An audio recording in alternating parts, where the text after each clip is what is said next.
Այս անգամ ընդունելությանը պետք է ներկայաներ ազգային ժողովի քաղաքացիական պայմանների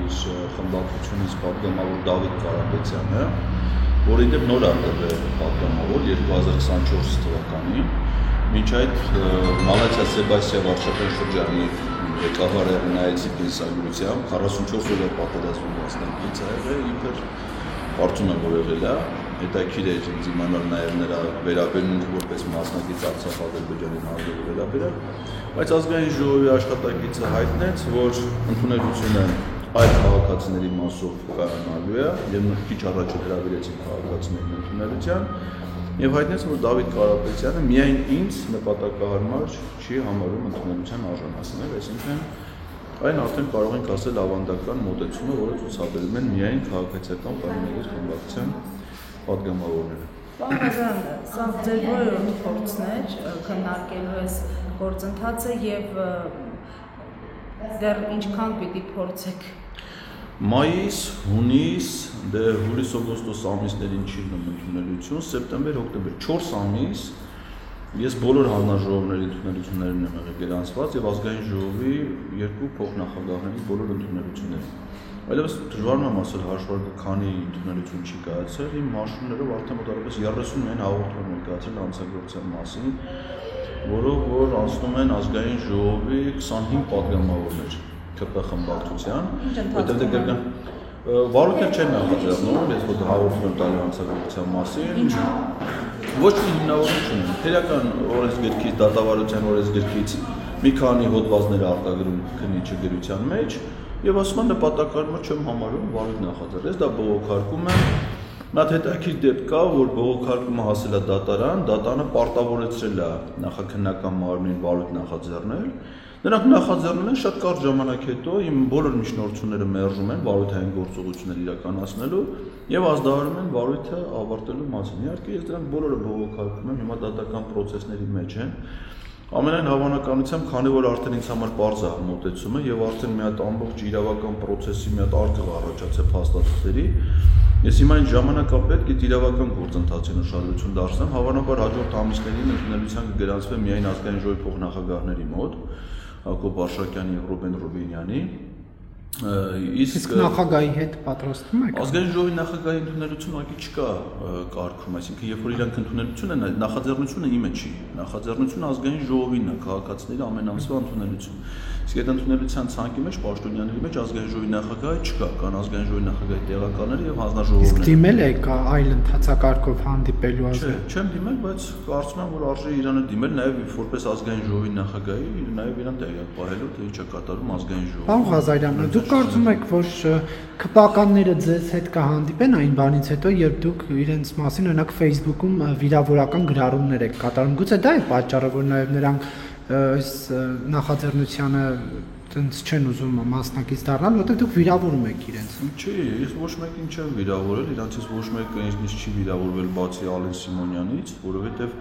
վիրավորանքը դա քաղաքացիական իրավական կարգավիճակ է եւ նրանք ովքեր որ վիրավորվում են դատական հայցեր են ներկայացնում կամ արտադատարանային կոնտակտի են դուրս գալիս, այսինքն ինձ որևէ ԿՊԱ-ական պատգամավոր բացի Ալեն Սիմոնյանից դատական հայց չի ներկայացրել իմ դեմ վիրավորանքի իմաստով եւ ոչ էլ արտադատարանային process են սկսեցին, ոչ էլ դիմել են ինձ խնդրելով որ ես հերքեմ իրենց մասին տեղեկությունը կամ ներողություն խնդրեմ մինչեւ դատարան դիմել, այդ նշանակում է որ ես իմ որևէ խոսք նրանց հասցեին վիրավորական չի եղել, իմ խոսքը եւ անկեղծ ասած ես վիրավորելու տրամադրությունը չունեմ, ես քննադատում եմ նրանց ապազգային թրքահաճո գործունեությունը եւ ես կարծում եմ որ իրանք լուր գլուխները եւ ակաժները կախ ընդունում են այդ քննադատությունը հասկանալով որ դա խիստ օբյեկտիվ եւ բավականին իրենց արժանինքների իմաստով շատ մեղմ քննադատություն է, որտեղ իրանք շատ ավելին են արժանի, քան ինչ որ ես եմ ներկայացնում իմ սուր խոսքով։ Պարոն Ղազարյան, տեսեք, ասացիք, որ այդ իրավական process-ները խոչընդոտվում են, բայց մի կողմից էլ հենց այս գործընթացին առնչվող դեպքում մեծ թափ են հավաքում, օրինակ խոսքը երբ վերաբերում է impeachment-ի տեխնացու Դավիթ Համբարձումյանին, այսօր պարոն Համբարձումյանը իջնելու է օդակայան եւ արդեն իսկ հրապարակումներ կան, որ հենց օդանավակայանում են նրան ձերբակալելու, հնարավոր է օրինակ Համբարձումյանի կալանավորմամբ խոչընդոտել impeachment-ի գործընթացին եւ որ դեպքում այդ գործընթացը հաջողության կհասնի։ Չէ,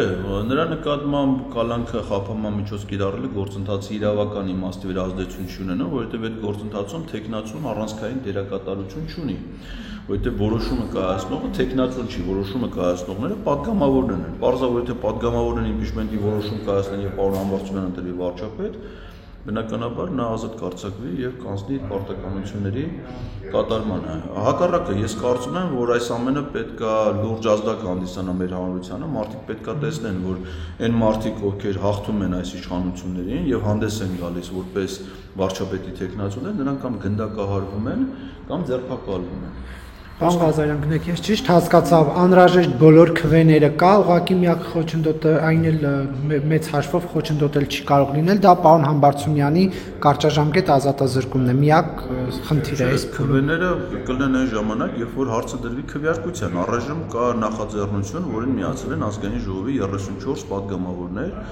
նրանք հանդիսանում են այդ նախաձեռնության համահեղինակները։ Իսկ մյուս պակասությունները տեսեք, գործընթացը ինչ տրամաբանություն անեց։ Սկզբից ոչ մի պատգամավոր դա չէր նախաձեռնել, ճիշտ ասենք, ապրիլի 29-ի դրությամբ, երբ որ ես նամակներով դիմել եմ։ Հետո 6 պատգամավորներ նախաձեռնեցին, հետո եւս 28-ը միացան այդ նախաձեռնությանը։ Այդ ընթացքում 2 պատգամավոր Բայց ով ասում որ կանգնել է։ Քանի քպական կա որ միացել է անդիմության այս նախաձեռնությանը։ Քանի, ասենք, ենթադրենք Հայաստան խմբակցությունից էլ ոչ մեկը մի պահ չէր միացել, չէ՞։ Պատիվ ունենալ չէր նախաձեռնել։ Պարզապես նրանք Նիկոլ Փաշինյանի անունով առավոտի ցիրիկուն երթում չեն ուտում, ինչպես քպականները։ Դուք հույս ունեք, որ ինչ-որ մի քպականի կարողանալու եք այս նախաձեռնությանը կողմ դարձնել։ Գիտեք ինչ, իմ տրամաբանությունը կառուցված չի քպեական ոչ քպեական բանաձևումներով։ Իմ տրամաբանությունը կառուցված է Հայաստանի սահմանադրությամբ եւ օրենքներով։ Սահմանադրությամբ ասում է, որ անվստահության գործընթացը իրականացնեն ոչ թե քպեականները, այլ ազգային ժողովի պատգամավորները։ Սահմանադրության տրամաբանությամբ այս գործընթացի առաջի հեղինակները հենց պետք է լինեին ՔՊ-ի խմբակցության պատգամավորները։ Տեսեք, օրինակ Հովիկ Աղազարյանի ասացի մեջ շատ հետաքրքիր տրամաբանություն կա։ Ինքն էլ է, չէ, Հակոբ Աստարյանի հետ այլ նախաձեռնության։ Ասում են Նիկոլ Փաշինյանը շեղվել է մեր նախընտրական ծրագրից, այսինքն ինքը գիտակցում է, որ ինքը պատգամավոր է դառը, որովհետև այդ ծրագիրն է ընդունվել։ Հիմա Նիկոլ Փաշինյանը այդ ծրագրից շեղվել է։ Հիմա ինքը ասում է պետք է այլ վարչապետ լինի, որ այդ ծրագրի դրույթները կատարի։ Հիմա այդ տրամաբանությունը, կարծում եմ, առողջ տրամաբանություն է։ Եվ ոչ թե պետք է ասել, թե քպեականները երթվում են Նիկոլ Փաշինյանի անունով, այլ ճիշտ հակառակը։ Պատգամավորները պիտի հասկանան, որ իրանք ոչ թե վարչապետի անունով պիտի երթվեն, այլ պետք է վերահսկեն վարչապետի գործունեությունը։ Հիմա իրենք ասում են մենք խախտում բան չենք տեսնում, շեղում չենք տեսնում եւ վարչապետին impeachment հայտնելու, անվստահություն հայտնելու գործընթացի անհրաժեշտություն չենք տեսնում։ 18 հոգի է պակասում, ինչպես է կարողանալու այդ 18 հոգուն ներգրավել ձեր կողմ։ Հիմա իրենք դա ասում են, չէ՞։ Իրենք խո, ասենք, մարգարեներ չեն, իրենք առաքյալներ չէ, որ մենք իրանց sense ասածներ ընդունենք անվերապաշտ ճշմարտություն։ Հիմա ասում են, ես էլ ասում եմ Դավիթ Կարապետյան, դու էլ ես կարծում, որ չկա շեղում։ Դե հիմա արի նստենք, եթե ինքը տառաջանա չէ, ենթադրում եմ որ տառաջանա չէ, կարդանք կառավարության գործունեության ծրագիրը։ Ու ես իրեն ցույց կտամ, թե կառավարության գործունեության ծրագրում ինչա գրած, եւ հիմա իրականության մեջ ինչ գոյություն, բայց իմ այս հանդիպումների գալու նախաձեռնության իմաստը այդ չհասկացող քպեական ձեր ասած պատգամավորներին ինտելեկտուալ մեթոդական աջակցություն նման բան չասեցի, ինձ մի վերագրեք բաներ, որ ես չեմ ասել, չհասկացող քպականներ չեմ ասել ես։ Չէ, դուք ասում եք, որ քպեականներ են, որոնք տեսնում են, որ շեղում չկա։ Իմ կարծիքով դա չհասկանալու հետևանք է։ Հիմա ես էլ ասում եմ, քանի որ իմ ընկալումներով իրանք դա չեն հասկանում, դուք էլ եք արձանագրել, որ իրանք չեն տեսնում շեղումներ, հիմա իմ հանդիպումների Ես իրենց հայտարարություններին հղում անելով հասկացա։ Ամեն ինչ ճիշտ եք ասում, դու ձեր ասածից մեջ ոչ մի սխալ բան չկա։ Հիմա իմ այս հանդիպումների իմաստը նրանց ինտելեկտուալ եւ մեթոդական աջակցություն ցուցաբերելն է այդ հարցում, որովհետեւ ես իրանց ցույց տամ, թե որոնք են շեղումները, որոնք կան կառավարության ծրագրի եւ վարչապետի հիմիկվա։ Այսինքն եթե իրանք կարդում են կառավարության ծրագիրը ու կարդացածը չեն հասկանում, որ ընդ է գրած է, որ կառավարությունը Լեռնային Ղարաբաղի կարգավիճակի հարցը համարում է գերակայություն եւ այդ խնդրի լուծումը տեսնում է ԵԱԿ Մինսկի խմբի համանախագահության ձևաչափ։ Այսինքն այդ նախադասությունը կարդալուց եթե չեն հասկանում, ես իրենց պատրաստ եմ դա բացատրել, որ այդ կառավարությունը լուծարել է ԵԱԿ Մինսկի խումբը, շեղվել է իր ծրագրից։